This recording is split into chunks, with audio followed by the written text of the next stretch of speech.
Hello guys and welcome back to another vlog. Sunny is in a mood today. जुड़े रहिए and thank you for joining in. Welcome बोल दे Sunny, welcome बोल दे, welcome बोल दे.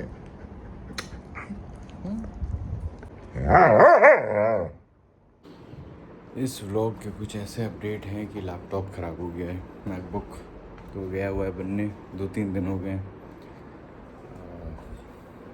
Serious type का बात लग रहा है क्योंकि वो फिगर आउट नहीं कर पा रहे हैं कि इशू क्या है. तो मैं पैरालाइज्ड हो गया हूँ बिना लैपटॉप के. I am working on 2 separate mobile phones.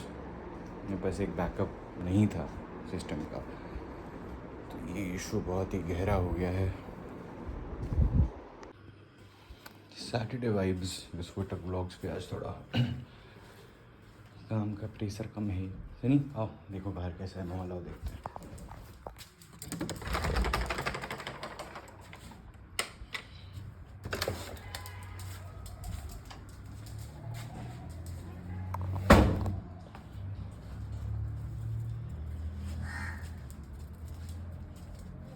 बड़े बड़े इम्पोर्टेंट टॉपिक्स कुछ अपने कंट्री में चल रहे हैं जिसके बारे में बात नहीं कर रहा है कोई.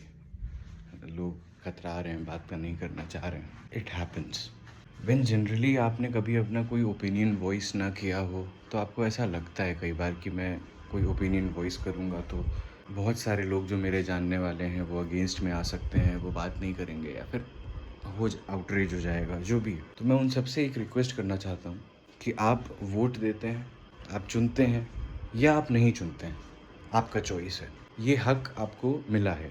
Since we are living in a democracy, तो ये हक हमें मिला हुआ है कि हम वोट देना चूज़ कर सकते हैं, कैंडिडेट चूज़ कर सकते हैं, नोटा दबा सकते हैं, अलग अलग बातों पे डिस्कशन कर सकते हैं. किसी बात पे अगर हमें नाराज़गी है, रजामंदी नहीं है, तो हम अपना जो साइड है उसको व्यक्त कर सकते हैं. किसी के पॉइंट ऑफ व्यू के खिलाफ जो है वो अपना आइडिएशन प्रोटेस्ट में हम डाल सकते हैं.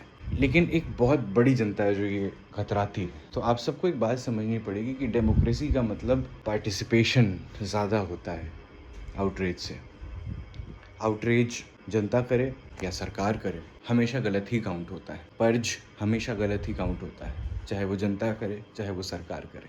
Participation on the other hand will solve real problems, will invite dialogues, will invite conversations. And I can say this, that if a certain number of students have committed suicides, they are not anymore, उनकी families इस चीज़ को झेल रहे हैं और उसके against में अगर इस देश का यूथ मिस्टर धर्मेंद्र प्रधान जो कि हमारे यूनियन एजुकेशन मिनिस्टर हैं उनका रिजिग्नेशन मांग रहा है और इस बात को करीब करीब 2 महीने हो चुके हैं, तो उनका रिज़ाइन कर देना कोई बहुत बड़ी बात नहीं होती. और करंट गवर्नमेंट को इस चीज़ को इम्प्लाई करवाना चाहिए था. Instead of showcasing many things जो एक लाइन से होती चली गई, इस टॉपिक को थोड़ा इम्पोर्टेंस देना चाहिए था. नहीं दिया. कब दिया? जब चीज़ें हाथ से निकलना स्टार्ट हो गई, जब प्रोटेस्ट नेशन वाइड पॉपुलर हो गया, जब सोशल मीडिया पे उनसे ज़्यादा फॉलोअर्स एक नॉन एग्जिस्टेंस पॉलिटिकल पार्टी को मिल गया. What happened then? They replace the Delhi high commissioner. अगले दिन आके वो एबडक्ट करके चला गया मिस्टर वांगचुक को आप लोग क्या क्या बोलते रहते हैं कि ये है वो है, फॉरेन चाइना का एजेंट है, लीक करके वो जो है वो पैसे कमाते हैं. Whatever it is, it's not about Sonam Wangchuk कौन है, it's not about Abhijit Dipke कौन है, आपका है कि सपा का है, किसका है. इट्स नॉट अबाउट भाजपा कौन है या नहीं है. It's just about a democratic country asking its government to remove the person responsible, accountable for something like paper leaks. ये बात, इतनी सी बात के लिए हम दूसरी तरफ क्यों जाना है? आप इतनी सी बात करो ना. मुझे क्या फ़र्क पड़ता है कि सोनम वांगचुक कौन है, ये है वो है, छोड़ो, हटाओ, उन लोग को हटा दो. उनके साथ जो करोड़ों लोग खड़े हुए हैं, जो बच्चे खड़े हुए हैं, उनकी फैमिलीज़ खड़े हुए हैं, कई लोग जो रिलेटेड नहीं है वो भी खड़े हुए हैं. वो भी आपसे हैं, वो भी कांग्रेस से हैं, उनके भी चाइना से ताल्लुकात हैं, वो भी चाइना के एजेंट हैं. इस तरह के कॉन्वर्जेसन में फिर लॉजिक एग्जिस्ट करना बंद कर देता है. तो अगर ये एक्सपेक्टेशन हमारे साइड से की जा रही है या फिर जनता की तरफ से की जा रही है कि आप प्लीज़ लॉजिक में बात करिए, तो गवर्नमेंट से भी ये एक्सपेक्टेशन है जनता को कि आप भी तो प्लीज़ मतलब लॉजिक से बात करिए. कितनी सारी चीज़ें हैं जो प्रूव होती चली जा रही हैं। क्या उसका इम्पैक्ट पड़ा गवर्नमेंट साइड से? नहीं पड़ा, but somehow this is of utmost national security level की इम्पोर्टेंस। यही मेरी छोटी सी अपील है आप सबसे, जो भी देख रहे हैं या नहीं देख रहे हैं, जो भी 30-40 लोग देखते हैं, raise your voice when you can against anybody who wants to be a tyrant of your thoughts, tyrant of your freedom to say anything, think anything, express anything. क्योंकि आवाज़ के अलावा एक डेमोक्रेसी में आपके पास कोई हथियार नहीं हो सकता, और उससे अच्छा कोई हथियार होना भी नहीं चाहिए। और अगर कोई आवाज़ दबाने की कोशिश करता है, आपकी बात नहीं सुनता है, तो उसके खिलाफ दुगनी तेज़ी से आवाज़ उठानी चाहिए।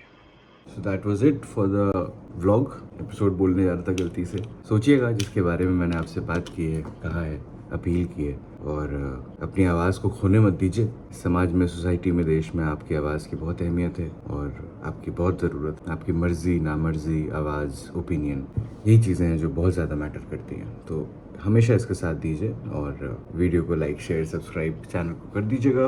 अगले व्लॉग में मिलते हैं हम लोग थोड़ा जल्दी और थोड़ा और अच्छे क्वालिटी कंटेंट के साथ। Thank you so much for watching.